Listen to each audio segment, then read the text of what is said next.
Ну, я думаю, что все это будет выглядеть шикарно. Главное, чтобы работало так же. Бортовой компьютер на базе магнитолы. И другие настройки, все как обычно на китайско-русском языке. А вот уже установил несколько приложений, установил их с флешки, потому что отслеживает все параметры, вот такие приборы есть. Вот, YouTube работает. Всем привет, ребята, на моем канале. Я вам показывал видео про вот такой вот ELM327 адаптер. И рассказывал, что хочу замутить бортовой компьютер на базе магнитолы на андроиде. Вот пришла магнитола, наконец-таки. Это мы отложим в сторону. Долго, кстати, шла. До этого я заказывал обычные магнитолы, без андроида, тоже двухдиновые, подофа или подофо, как они его называют, я не знаю там. Вот, они приходили достаточно быстро на новую почту, причем там бывало за неделю даже приходили. Это та же организация, тот же магазин на AliExpress. Там же я заказал, но только уже у них появились двухдиновые Android магнитолы, тоже с камерами заднего вида. Те работают в принципе хорошо, я их переставил целую кучу на много разных машин, которые у меня были. И которые я продал в итоге. И вот на одной у меня до сих пор стоит. А вот хочу на вторую поставить на Hyundai вот такую магнитолу. Hyundai Tucson, если кому-то будет интересно, я потом покажу, как я это все буду делать. В принципе, там ничего сложного нет, я это уже проходил, у меня были Tucson'ы. Вот такая вот инструкция. Кстати, ссылку и если нужно там продавца, я оставлю в описании. Вот стоит она там что-то около $60. Вот такая инструкция на английском. Красочная и яркая. Всякие здесь описания.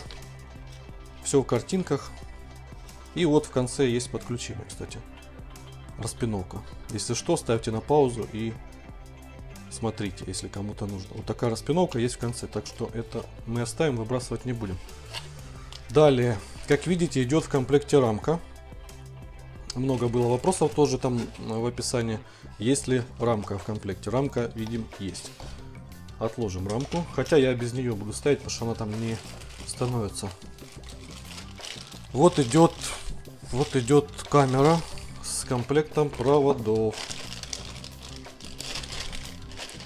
И тоже мануальчик по установке.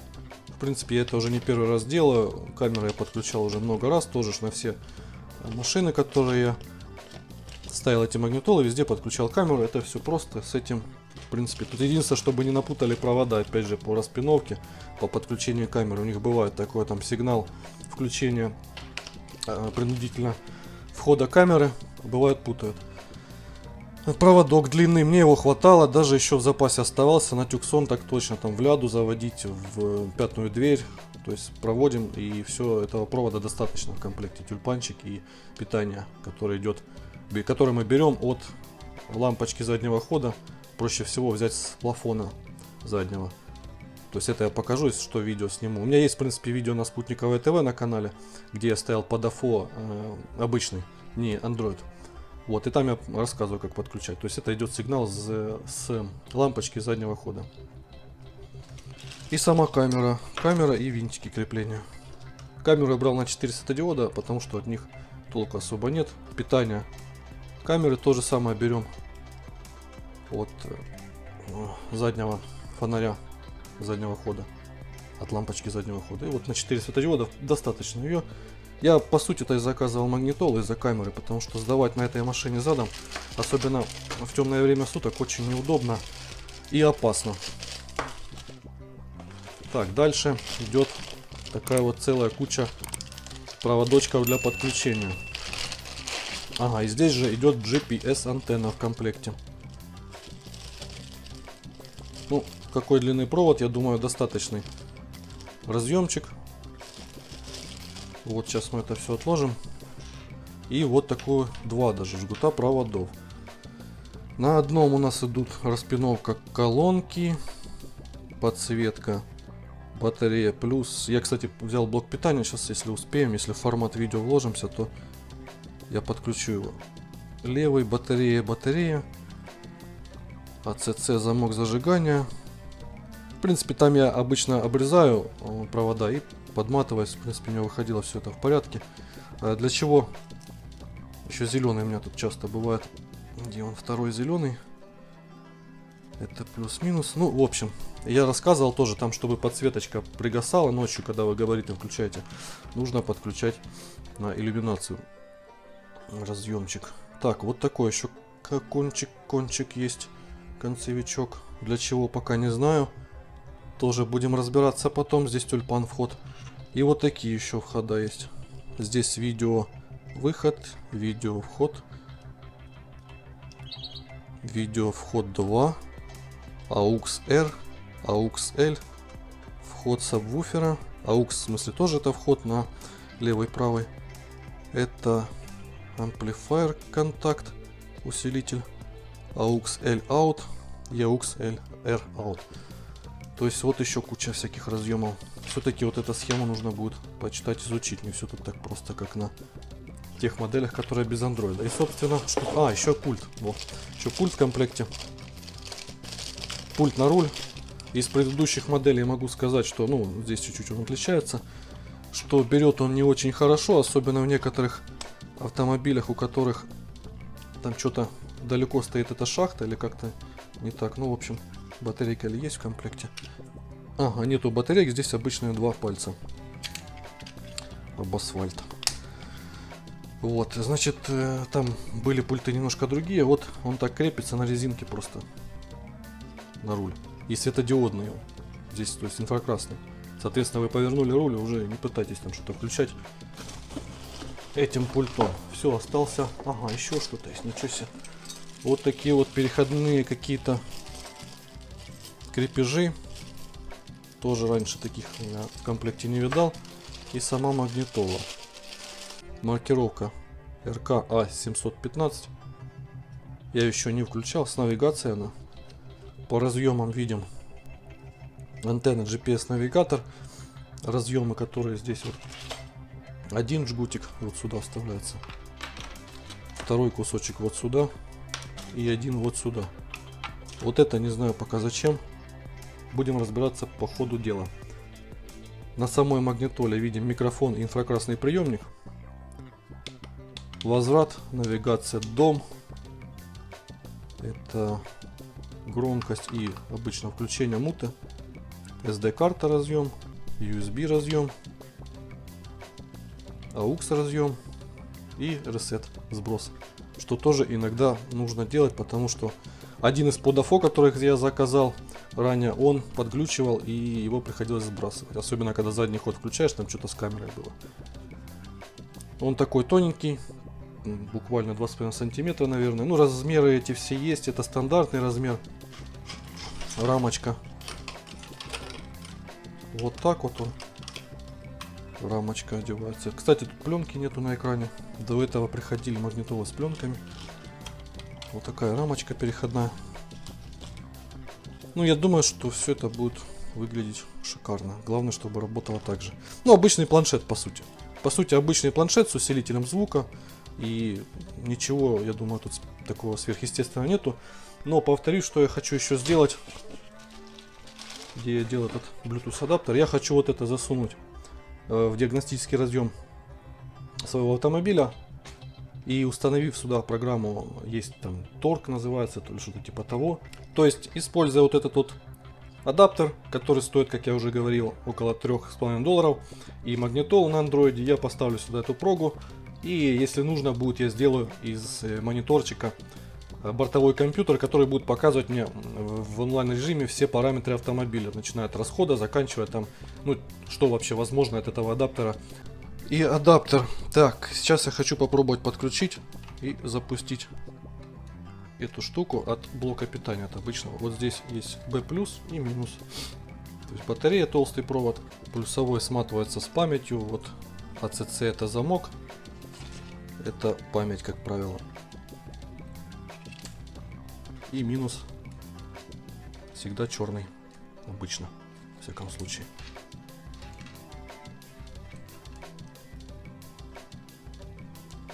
Так, сейчас подключим. О. Ну, звука пока нет, потому что никаких динамиков я не подключал, но я могу сказать, что разрешение достаточно неплохое. И вот такая вот стартовая панель. Click to play, часики, радионавигация, приложение, музыка, настройки. В общем, установил я вот эту вот магнитолу Android. Вот уже установил несколько приложений, установил их с флешки, потому что установил вот такую вот стартовую страницу, на которой лаунчер. Вот.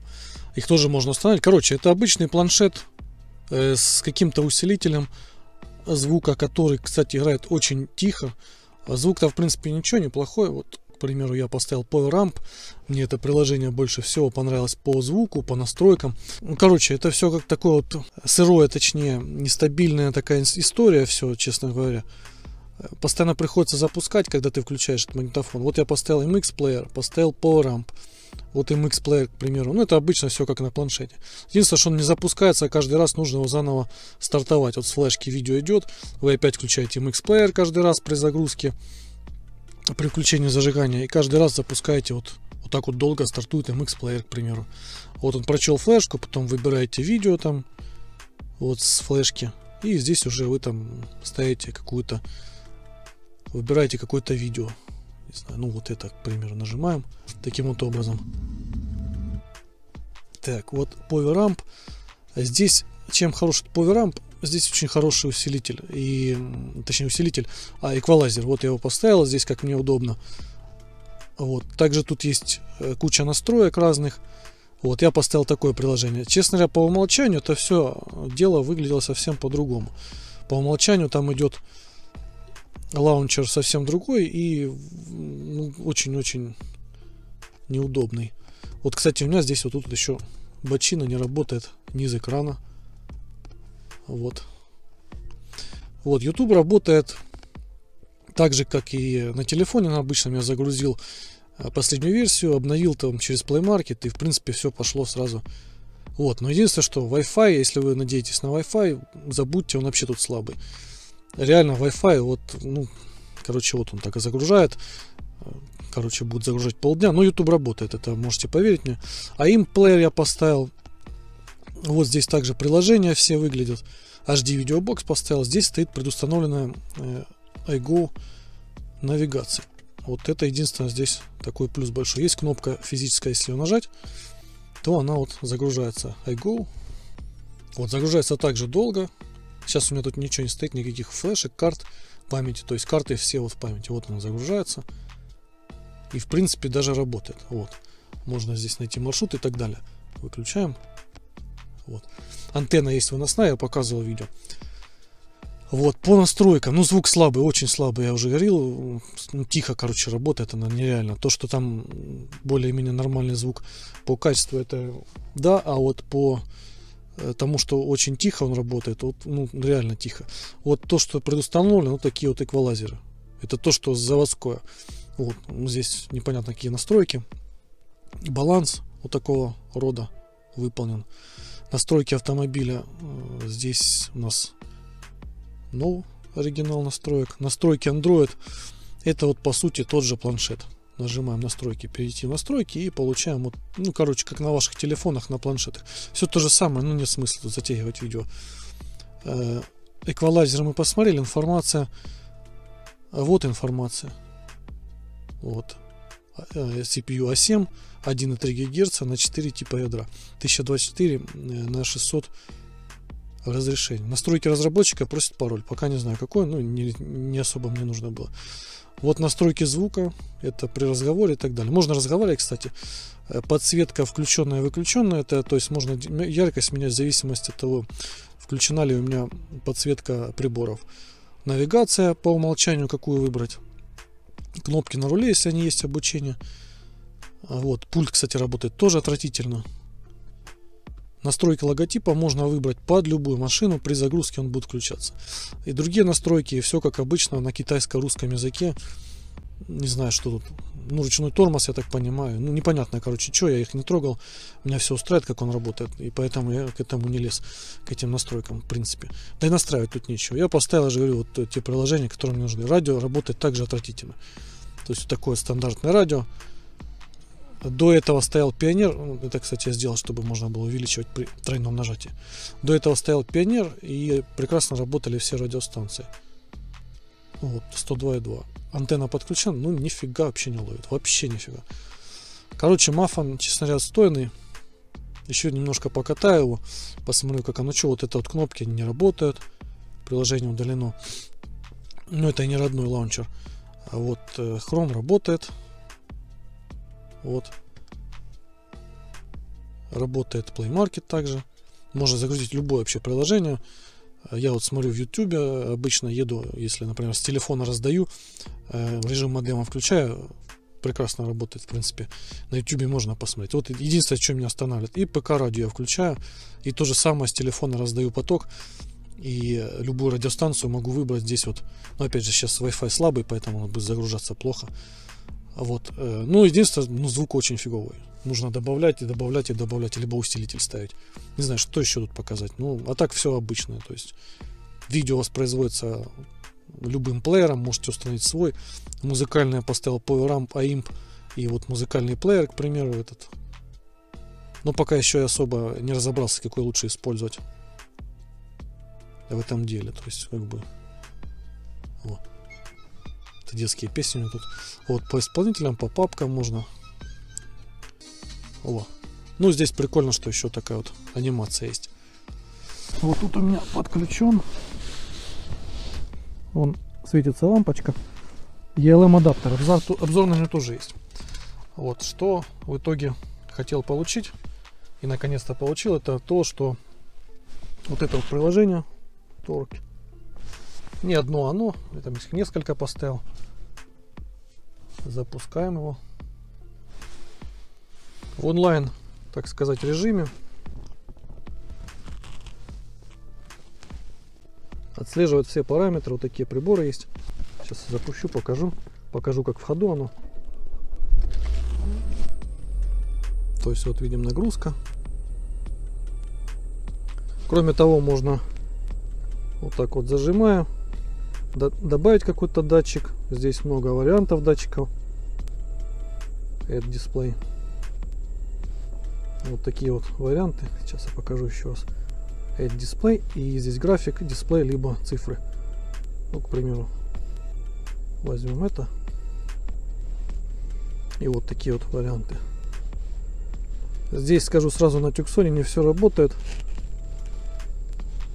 Соответственно, ну, расход показывает, честно говоря, моментально как-то считает. Вот где-то вот тут ЛПК, литр per километр, литр за километр. Вот, можно также вот здесь вот Fall Codes добавить, Fall Codes стереть коды ошибок, причем стирается даже на ходу. Я пробовал, у меня зажигается постоянно ошибка 131 по катализатору, и ее можно даже в ходу удалить. Вот. Кроме того, есть еще приложение, но они что-то у меня не заработали нормально. OpenDiag, OBD Memory, Real Dash, вот такой вот. Real Dash, конечно, прикольный, но он работает там отчасти только лишь. Долго запускается.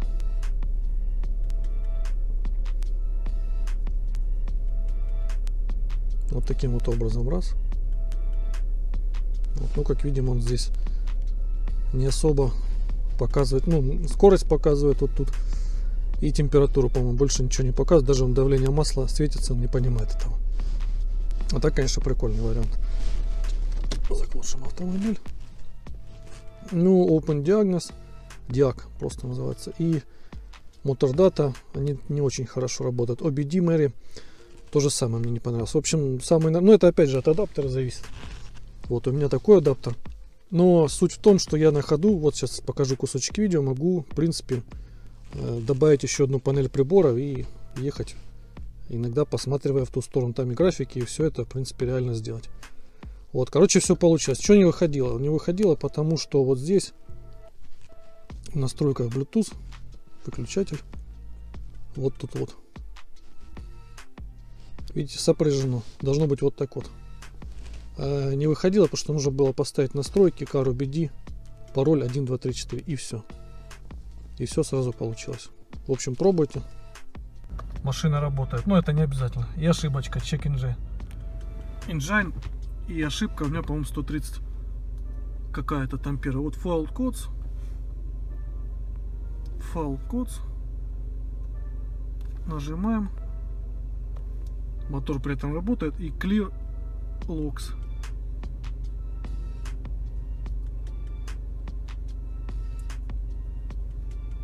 Fall Codes. Clear. Окей. Переходим сразу сюда. И ошибки видим нету. Но если у вас там какие-то сомнения, смотрите пробег. Вот, какой был до этого пробег и какой сейчас вот пробег стоит на одометре 143-386. Вот, то есть вот моментально все стирается. Ну вот приборы. Нагрузка. Сейчас поехать. Нагрузка пошла. Вот, ну в общем-то все работает, все стирается, все четенько. Подписываемся, комментируем, ставим лайки.